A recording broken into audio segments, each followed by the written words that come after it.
Good morning. Good morning. I'm Pradeep Sharma and your examiner today. May I know your name, please? My name is Abhay Singh. And how may I call you? You can call me Abhay. Abhay, what do you do? I'm a chartered accountant by profession of ACCA UK. Okay. And what are you doing presently? I'm currently looking for a job, and at the same time I'm under the process of applying for a migratory visa to Australia. Great. Well, talk about jobs. What would be the ideal job for you and why? For me, my ideal job would be with the Big Four accountancy firm, that is your KPMG, Deloitte, Pricewaterhouse and Ernst & Young.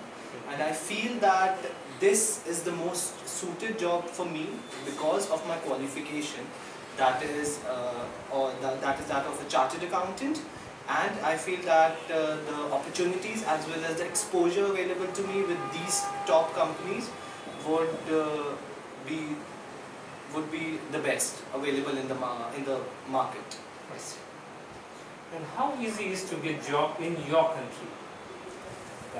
Getting a job in my country is actually a process that requires a lot of patience, because first of all, my qualification is not an Indian one, it's a foreign qualification. It's from you, right? Yes, okay. Yes it is.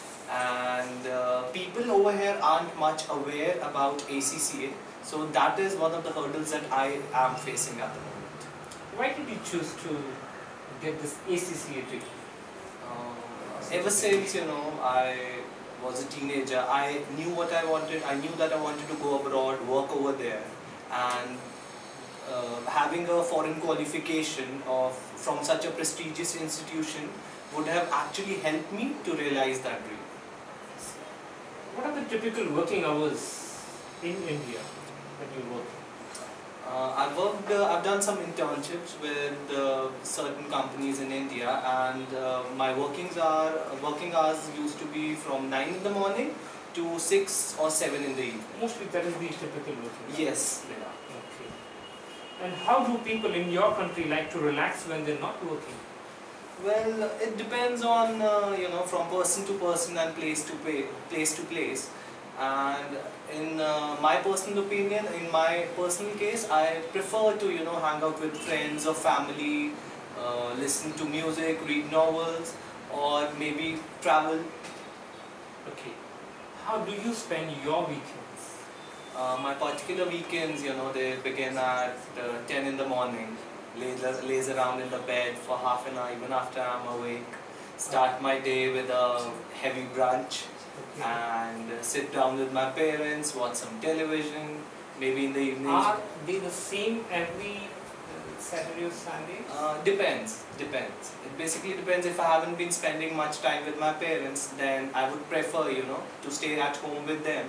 And in other scenarios, if I haven't seen my friends for a long time, I'd prefer to go out and hang out with my friends at some local cafe.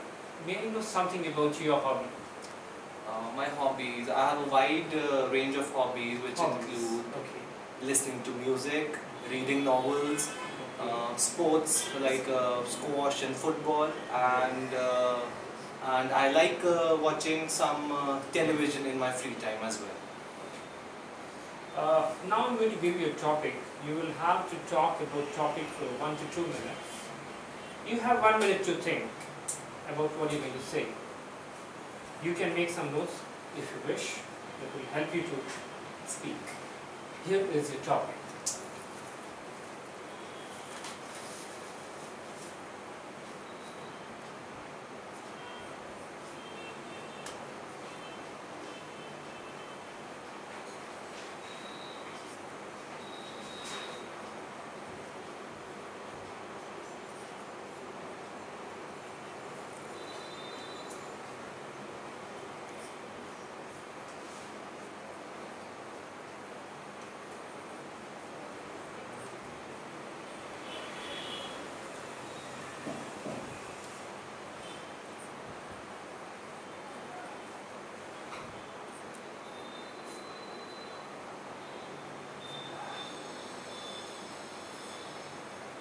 Can you please start now?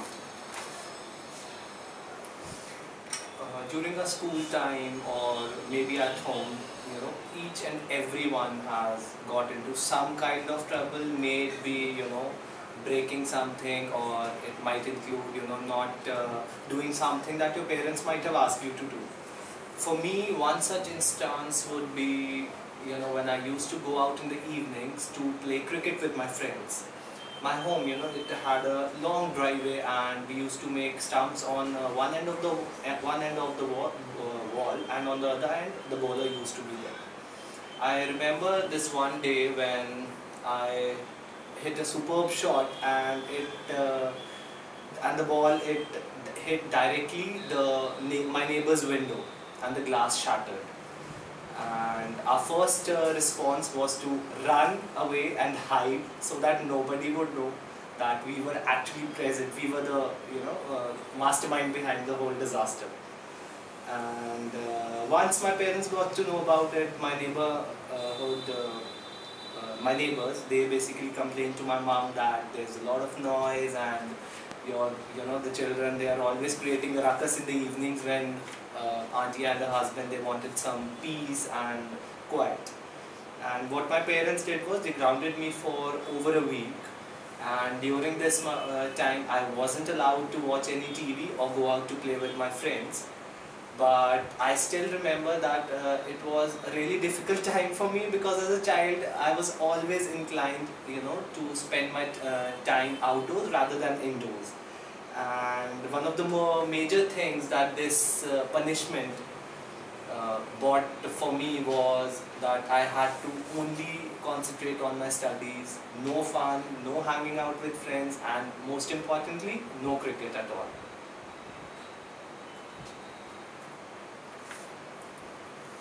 Thank you.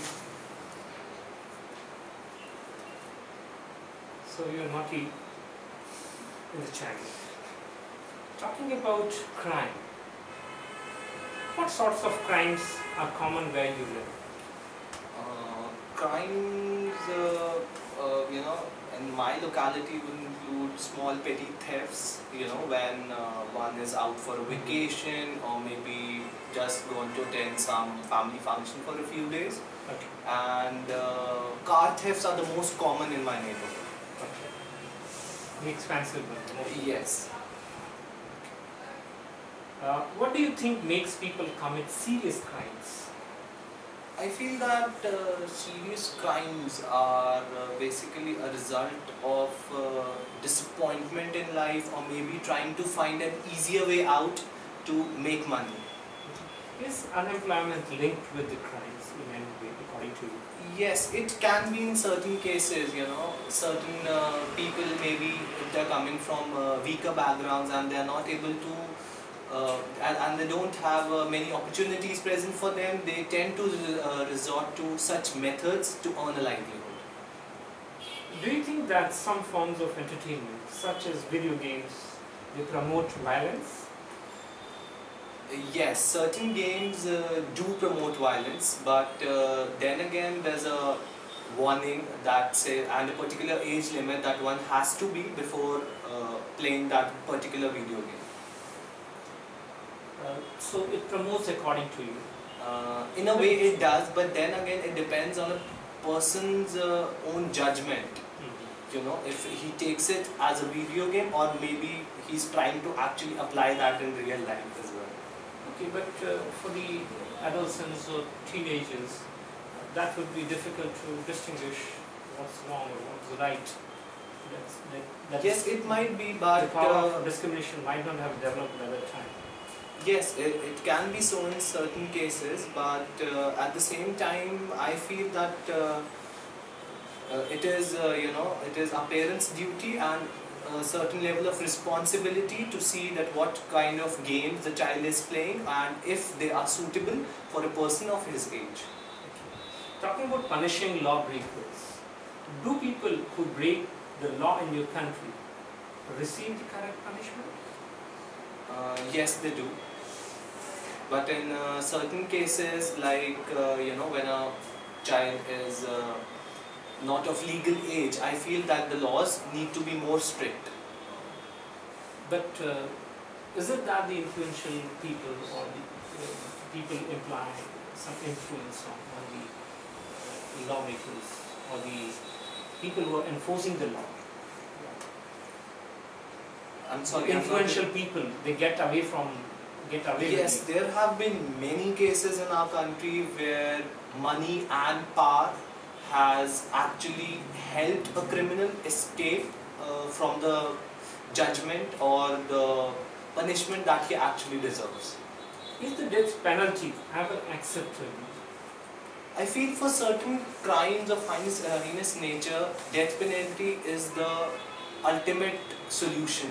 You know, because some people, they just aren't fit to be members of the society that we live in.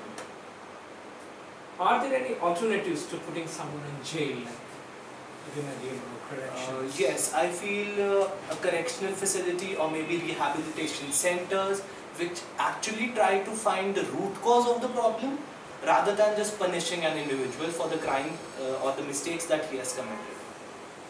Thank you. You're welcome.